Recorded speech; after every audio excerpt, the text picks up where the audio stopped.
the second part of week 3. This is on chapter 8.5, factoring using greatest common factor. Now hopefully that word factor sounds familiar to you.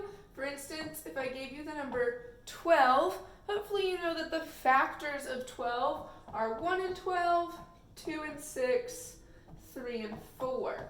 If this does not sound familiar to you, please send me an email and we can work on that separately. These are all factors of 12 because you can multiply them to get the number 12, or we say they go into the number 12. So for greatest common factor, I'm looking for a factor that 2 or 3 different things have in common, and if they have multiple factors in common, then I'm looking for the biggest one. So for instance, here I have 50x minus 80y. So I'm looking for their greatest common factor. So we're going to start with the numbers. We've got 50 and negative 80. Now really, positive or negative here is not super important when you're looking for the factor because, well, it's going to be the same, okay? So we were not going to worry about that quite yet. Let's think about 50. Some factors of 50 are 1 and 50, 2 and 25, 5 and 10. So keep those in mind and go over to negative 80. 1 can go into it. So can 2, so can 5. Those are all numbers that we mentioned for 50. But remember, if there's several, we're looking for the biggest one. So we mentioned 10 could go into 50. It can also go into 80. That's the biggest one so far. I also mentioned 25 could go into 50, but 25 cannot go into 80, so the biggest one we have found is 10.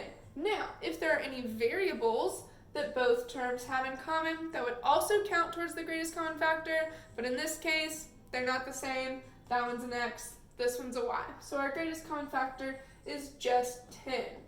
So when I factor this, I'm going to put the 10 right here on the outside, and then I'm going to put everything else inside a set of parentheses so that when I'm done, it looks like the beginning of a distribution problem. Now, if we were distributing, we would take this 10 and multiply it by everything in the parentheses. So since this is the opposite, I'm going to take what we have and divide it all by 10, one piece at a time. So 50x divided by 10, 50 divided by 10 is 5, and the x part, since there's no x's in the greatest common factor, the x gets to stay the same. Then I move on to negative 80y. Negative 80 divided by 10 is negative 8. And again, we have a y here. There's no y's in the factor, so y gets to stay the same. Hopefully now you can see what I mean by the fact that this looks like it's a distribution question. If I were to distribute it, I would actually get what we started with. 10 times 5x is 50x. 10 times negative 8y is negative 80y. So this is literally a backwards distribution problem. Let's move on to one with a little bit more stuff in it. I've got 8x to the third y squared plus 4x to the third. All right, so I'm looking for the greatest common factor between 8 and 4. Well, this number right here, 4, can go into both of those. So 4 is my greatest common factor. Now let's look at these variables. This has an x to the third, and so does that, which means I can include it in my greatest common factor. X to the third can go into both of these terms because they both have it. Therefore, it's part of the greatest common factor. Now this one has a y squared, this doesn't have any y's, so no y's in the greatest common factor. So this 4x to the third is what's going to go on the outside, and I'm going to put everything else in parentheses. So make sure you take things one step at a time. Start with the big numbers, then do the first variable. If there's another variable, do that. So starting with 8, 8 divided by this big number 4 is 2. Now I'm going to move to the x's. If you'll remember, x to the third divided by x to the third, using exponent rules, anything divided by itself is just 1. X to the third divided by x to the third is 1. Or we could say it just cancels out.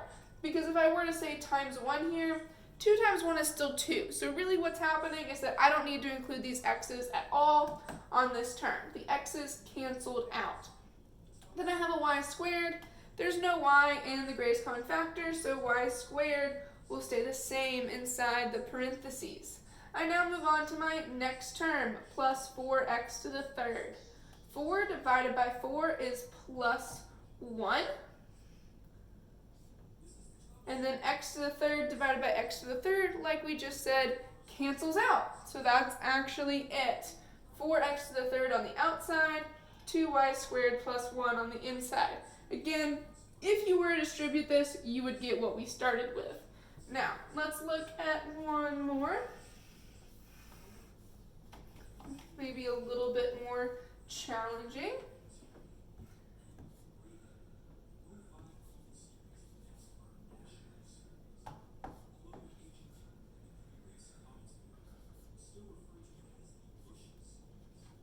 Okay, I've got negative 12q minus 15q squared r to the third, and I am looking for a greatest common factor.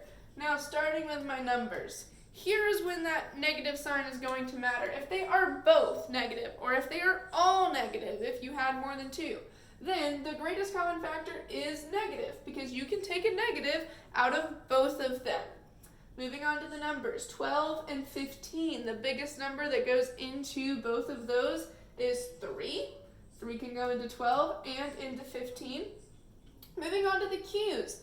This one has a q, and this one has a q squared. Now, when you have the same variable but different exponents, what you're going to do is take out the smallest exponent that variable has. So this is technically q to the 1. That's q to the 2. 1 is smaller than 2, so I'm just going to take out q to the 1, or just q. Now, this one has some r's, r to the third to be exact. That one does not, so no r's in the greatest common factor. Our greatest common factor is just negative 3q. All right, so that is what's going to start outside of my parentheses. I will divide it and put everything that's left inside the parentheses. So I have negative 12 divided by negative 3, which is positive 4. Then I have q divided by q. As we mentioned in the last example, if those variables are exactly the same, they cancel out. So 4 is it for that term. Moving on to negative 15 q squared r to the third. Negative 15 divided by negative 3 is positive 5. If you need your calculator to help with dividing negatives, you go for it. I now have q squared divided by q. This is again why those exponent rules are so important. When you are dividing with variables that have exponents, you subtract the exponents. So there's a pretend 1 here. 2 minus 1 is 1. So q to the first, or just q, is what's going to go inside our parentheses. Then I have an r to the third up here. Since there are no r's in the greatest common factor, r to the third will stay exactly the same. And that is it. I have factored out this question. Now, for greatest common factor this week, there will not be a worksheet. You will be completing an assignment on Delta Math. This is still one of the required assignments for this week, so I'd like to take some time to show you how to set up your Delta Math account. I'm going to do this on a phone and on a computer so that you've seen it both ways. I recommend the computer, but they actually both work pretty well. So if you're using a phone, this is the Delta Math website. You just type in deltamath.com. It'll ask you to log in. You don't have an account yet, so instead you're going to click these 3 little lines up here and then hit Create Account. You are a student, so you will hit Student. And then it will need the teacher code. So this is super important. My teacher code is 384828. If you need to pause it and take a picture of that, there's the code. Okay, so I'm going to type that in on here. 384828. Go. All right, it brings up my name, Miss Johnson, and it has you select your class period. Select whichever period is yours, and then some basic information, first name, last name, email, password.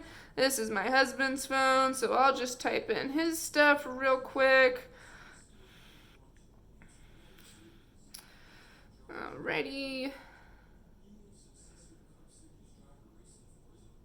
Your account has been created. Okay, now I can log in.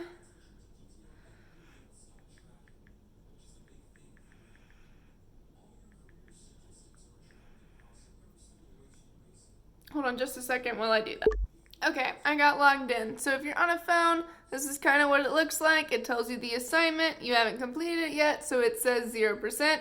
I will click on it. There's only one piece to it, greatest common factor. So that is what I need to hit. And it will start giving me questions, ta-da, in which I need to do greatest common factor. All right. I can now type in the answer box and see how on my phone it pops up this wonderful keyboard that includes things like parentheses, X's and Y's, okay? If you need to use a variable, there they are. If you need to square something, there's a squared. If you need to use any other exponent, there it is. After you use an exponent, make sure you hit that right arrow button so that you are no longer in the exponent. For instance, in this question, I've got 24 and 56. They were not nice to me. Those are some big numbers.